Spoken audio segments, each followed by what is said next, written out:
Bonjour à tous, alors aujourd'hui je vous propose donc le concours à venir, 2 questions graphiques avec des courbes, des questions pas forcément habituelles.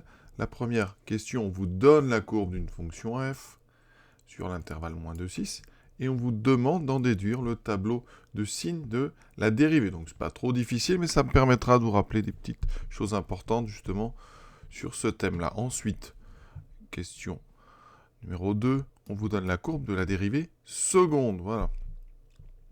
Et on vous donne ici une tangente. On vous donne l'équation d'une tangente, la courbe de la dérivée seconde, et on vous demande, voilà, qu'est-ce que vous en pensez de f? Est-ce qu'elle est strictement croissante, décroissante, etc. Sachant, je rappelle, qu'il y a une seule réponse exacte à chaque fois sur les 4. La première question, alors, donc notre fonction, elle est définie sur -2, 6. Vous voyez bien, la courbe commence ici pour x égale -2, et elle finit ici pour x égale donc 6. Voilà.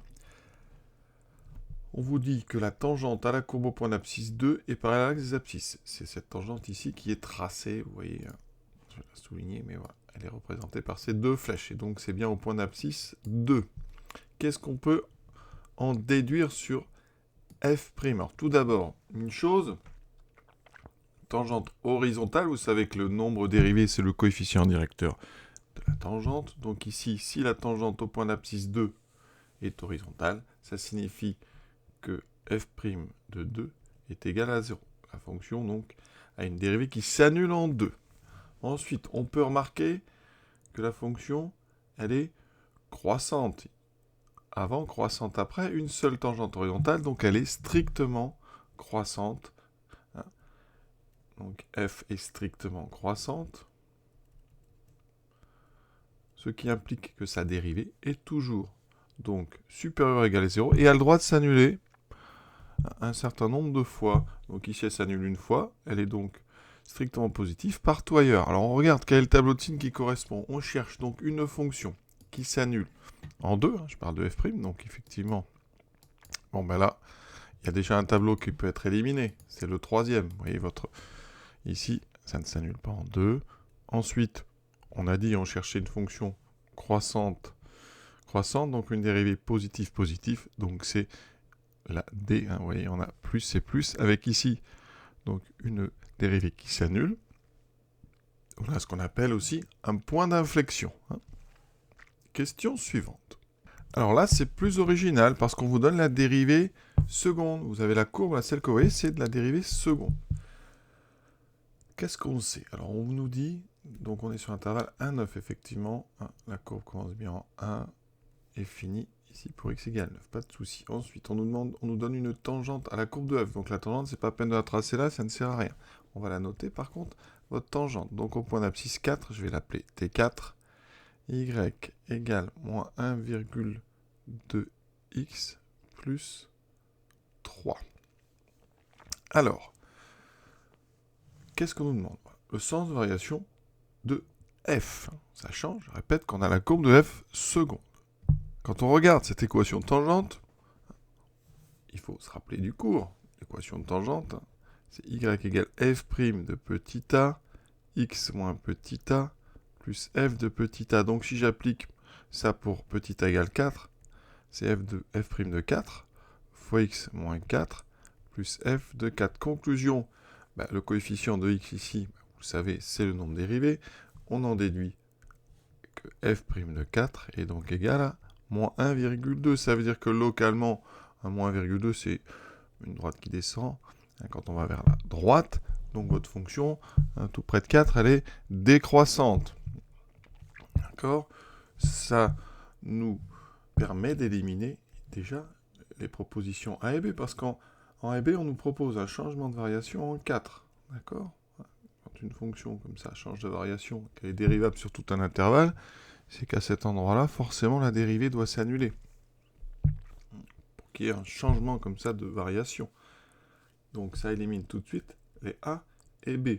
Alors ensuite, rapidement, parce qu'on est dans un concours, faut aller vite, on voit bien que localement, la fonction, et je l'ai dit, elle est décroissante, donc ça exclut la proposition D, donc il ne reste qu'une proposition assez rapidement, c'est la C.